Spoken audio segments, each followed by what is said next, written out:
by Niki Lauda's totally unexpected retirement is a masterpiece of understatement, because he's been in all the recent talks about who he'd be with next year to stay there.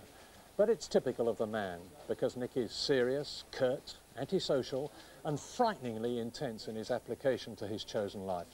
But it's typical of him too that after a conventional and successful start in motor racing, he coolly borrowed £30,000 to buy his way into Formula One. In 1974, he achieved the Grand Prix driver's ultimate goal, a place in the Ferrari team, a place which he more than justified in 1975 when early in the season he won here at Monaco, and then went on to achieve 4 more victories and become world champion, thanks largely to his utterly dedicated and ruthless pursuit of perfection through day after day and mile after mile of developing the new Ferrari at the company's Fiorano test track, because for the demanding Lauda, only the very best will do. But 1976 was Lauda's sweet and very sour year of success and agony that none of us will ever forget.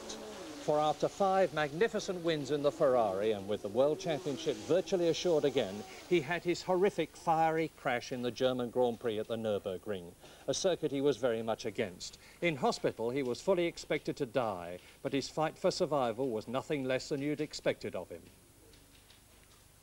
The first thing I remember was the helicopter, which just started his engine, and I asked where we're going and how long it takes. And the guy said 45 minutes to the next hospital. That's what I remember. And from then on, everything was working well again. When I came to the hospital, you know, you feel like kind of you feel like you're very tired, and you would like to go and sleep. But you know, it's not just going sleeping; it's something else.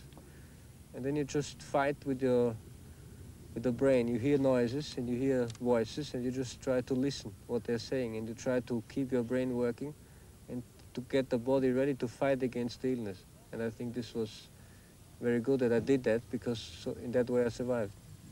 You say it wasn't sleeping, it was something else. You mean that you thought perhaps you were dying, did you? No, you know that. You know, you can feel that now everything is going wrong, you know. You're getting weak and you feel that you can't do anything. What was the thing that made you fight against that? What went on in your mind that said, I've got to fight against this? Well, when that feeling came, you get a big fright. You know, you're really worried and frightened that you're going to die, and then that means you start everything possible to keep you going, and you can't start your body because the body doesn't react. You only can start the brain. That means you hear voices, you ask why is, you know, for example, names. Why is he here and why is he not here, you know, and things just to keep the brain working, and when the brain works, the body starts to work sooner or later. A priest came to see you, didn't he? Do you remember that? Yes, one of the nurses asked me if I want a priest, and I said, yes, why not, because you know, I was worried about everything, so it might be a good idea. I'm Roman Catholic. So the priest came, and I expected him that he will speak with me and tell me some, you know, that I should try hard to survive and all that. Instead, he didn't say anything. He just put a little cross on my shoulder and left again. So, shrugging off the last rites, Lauda was unbelievably back 4 races later, and but for controversially retiring from the Japanese Grand Prix, would almost certainly have been world champion for the 2nd year in succession. 1977 saw Lauda fully recovered and right at the top again. World champion in 1975, 2nd in 1976. He went on as though his terrible accident had never even happened. Won 3 more Grand Prix and became world champion yet again for the 2nd time in 3 years. He left for a new challenge and yet more testing. More testing to perfect an entirely new car. A car with which he appeared for the first time when he received BBC TV's prestigious Overseas Award at the end of the year. A momentous year, and it was an award with which he was clearly delighted.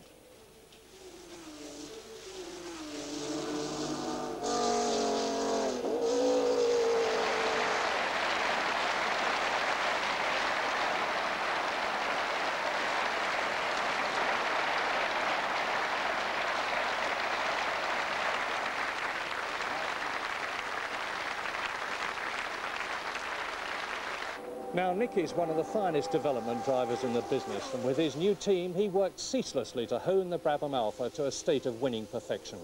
He drove as well as he's ever driven, despite crashing in Austria, tried as hard as he's ever tried, and he did well, but not as well as he had done in the Ferrari team. So then, into 1979.